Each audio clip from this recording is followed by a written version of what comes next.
Well, hello from the wonderful Stade Marcel-Michelin ahead of Ireland's Women's Six Nations game against France here tomorrow. I'm joined by Ireland captain Erin King. Erin, what a setting. Oh my God, yeah. The weather is fantastic. It's some stadium. We're really looking forward to it. I think the coach has told us how high up the stands would be and how on top of the crowd would be. But yeah, it's really cool to see it in person. You've played in France before. Obviously, you played in the Paris Olympics, but it will be your first Six Nations game here. Now that you've arrived here, does it amplify even more the size of the challenge tomorrow? Yeah, I think we know France away is never going to be an easy challenge. We've spoken about it a lot. We've spoken about the crowd, the atmosphere, and even Claremont being such a rugby town, the excitement of that.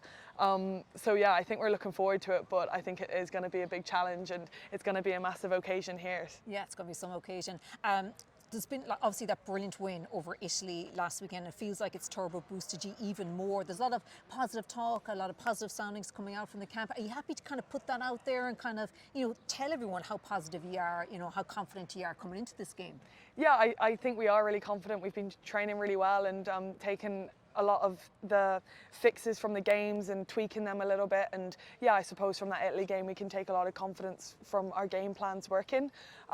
Saying that though, France away is just a whole different kind of beast, and we know it's going to be a challenge and it's not going to be easy, and they've had some great results too. So yeah, I think you have to get it that happy medium kind of there with the confidence and not being too overconfident, but still taking that confidence from training and how well it's been going, and our squad being so tight-knit, and yeah.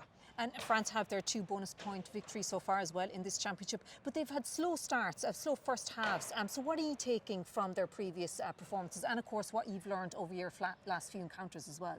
Yeah, I suppose our last 2 encounters, they've got a different coach now from them, and they have been a little bit slow at the start, but we need to start quick, I think, against them, and we need to have that physicality. They're such a physical team, and when they get going, they really get going, and they have that kind of jouet French flair. So we just need to shut that down at any opportunity and bring our game and stick to our game plan, because we have amazing speed out wide that we need to get the ball to, like we seen last week, and our forwards need to front up physically against their forwards. And yeah, it's not going to be easy, but I think we've got some good game plans and we've got the talent in the squad to hopefully do it. And it's a late kickoff as well at 9:10 local time.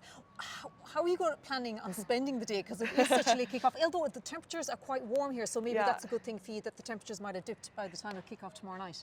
Yeah, I suppose your prep kind of game to game does have to stay as similar as you can, but with such a late kickoff we've almost discussed it, and we're kind of going to split the day into 2 and almost wake up tomorrow morning, have breakfast and walk around, and then go back to bed and kind of start the day again, kind of have a shower and get up for the day and really get up for it. But yeah, the prep stays the same, and I think we're really excited actually to play under the lights here and in such a fantastic stadium.